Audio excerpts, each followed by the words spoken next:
Imagine you wake up one morning, check your phone, and the headline reads, "The country just ran out of money."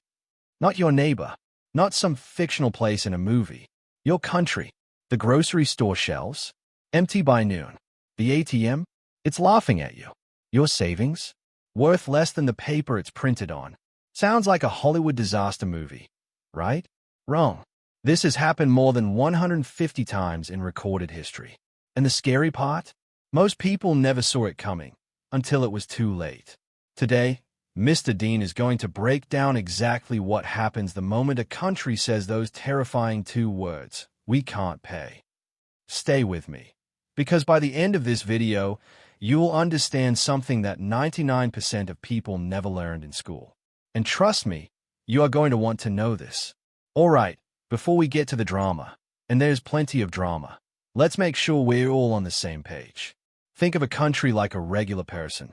You, me, your cousin who keeps borrowing money at family dinners. Governments spend money on roads, hospitals, schools, armies, and sometimes things we'd rather not talk about. But here's the problem. Governments often spend more than they collect in taxes.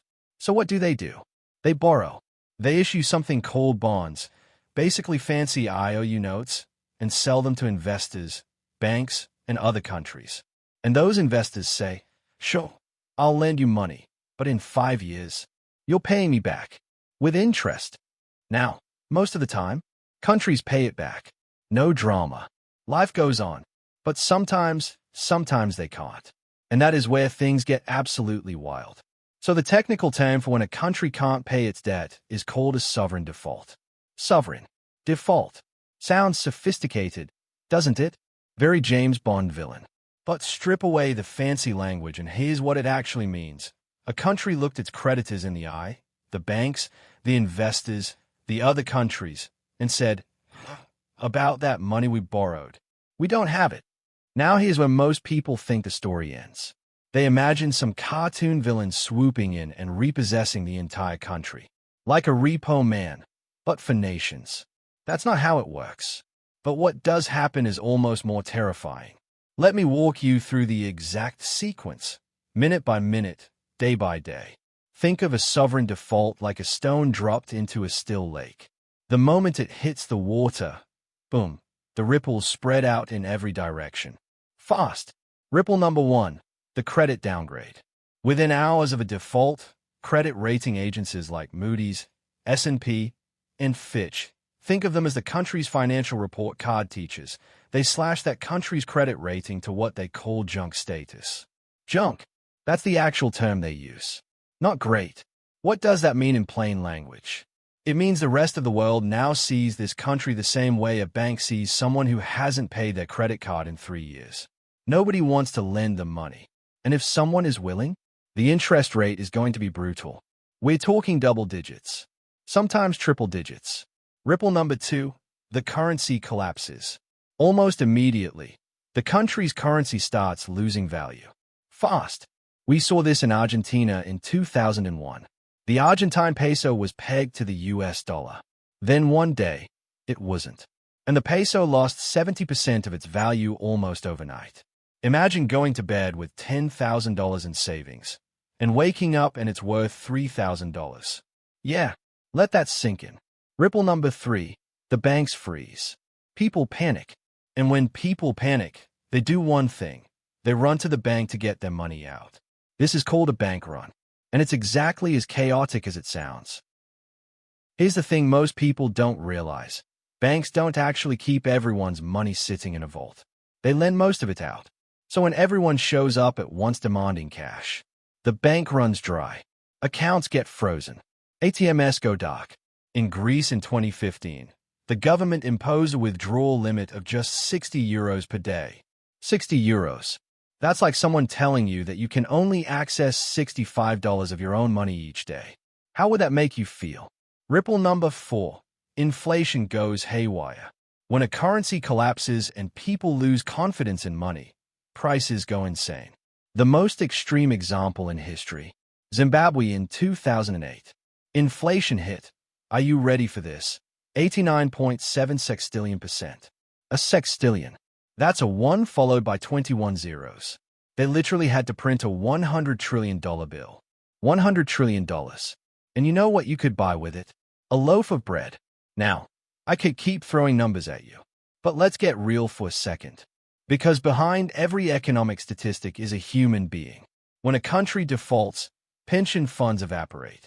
People who work 40 years for retirement, gone. Government salaries stop. Teachers, doctors, police officers show up to work not knowing if they'll get paid. Hospitals run out of medicine, not because medicine doesn't exist, but because the country can't afford to import it. Unemployment skyrockets. Businesses close. Young people leave, a phenomenon economists call brain drain, where the smartest, most skilled people emigrate to find opportunity elsewhere. And the saddest part, the people who suffer the most are always the ones who had the least to begin with. This isn't just economics. This is people's lives. And that is why understanding this stuff matters. Not just for investors. For everyone. Okay, deep breath. Because here's the part of the story people don't tell you. Countries that default, most of them come back. Russia defaulted in 1998. Full-blown financial meltdown. 10 years later, one of the fastest-growing emerging economies on Earth. Iceland in 2008, total banking collapse. They let their banks fail, which went against everything conventional wisdom said. And by 2012, they had one of the fastest recoveries in European history. Argentina has defaulted 9 times. 9. And yet the country still exists, still functions, and its people are still passionate about football and great steak. The point is this: default is not the end of the story. It's a brutal, painful chapter. But chapters end. The key to recovery is almost always the same playbook. First, restructure the debt, negotiate with creditors to get more time, lower rates, or forgive some of the debt entirely. Second, restore confidence. Get new leadership, new economic policy, or bring in the IMF as a financial lifeguard. Third, rebuild from the ground up. It's slow. It's painful. But it happens. Now let's talk about what this means for you, the person watching this right now. Because here's the truth most people miss. Sovereign crises create some of the greatest investment opportunities in human history. Yes, you heard that right. Distressed government bonds, bonds from countries in trouble, are one of the most volatile and potentially profitable asset classes on Earth. Hedge funds known as vulture funds specialize in buying the debt of countries in default at pennies on the dollar, then waiting and eventually collecting full value. Not for the faint-hearted, but wildly profitable when it works. But you don't have to be a vulture fund to protect yourself. Here's what smart investors do when they see a sovereign debt crisis brewing. Strategy number 1. Diversify globally. Never put all your money in one country's assets. If you live in a country with rising debt and political instability, consider holding assets in multiple currencies and markets. Strategy number 2. Watch the early warning signs. What are they? A skyrocketing debt-to-GDP ratio, political instability, rapidly declining foreign currency reserves, rising inflation. These are the canary in the coal mine. Strategy number 3. Consider inflation hedges. When currencies collapse, hard assets hold value. Gold, real estate, commodities, even, and I say this carefully, some cryptocurrencies are being used by people in defaulting countries as financial lifeboats. Strategy number 4. Understand emerging market risk.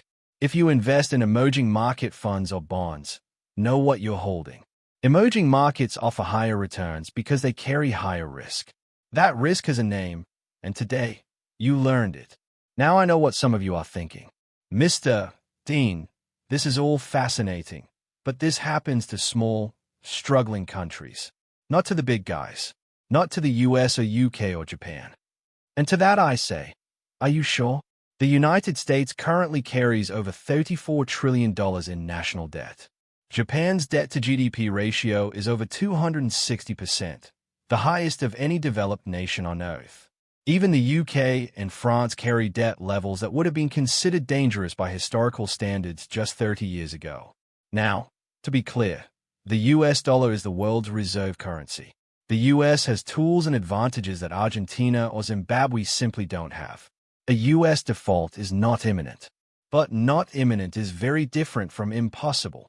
History has a way of humbling empires that believe they were too big to fail. Rome believed it. The British Empire believed it.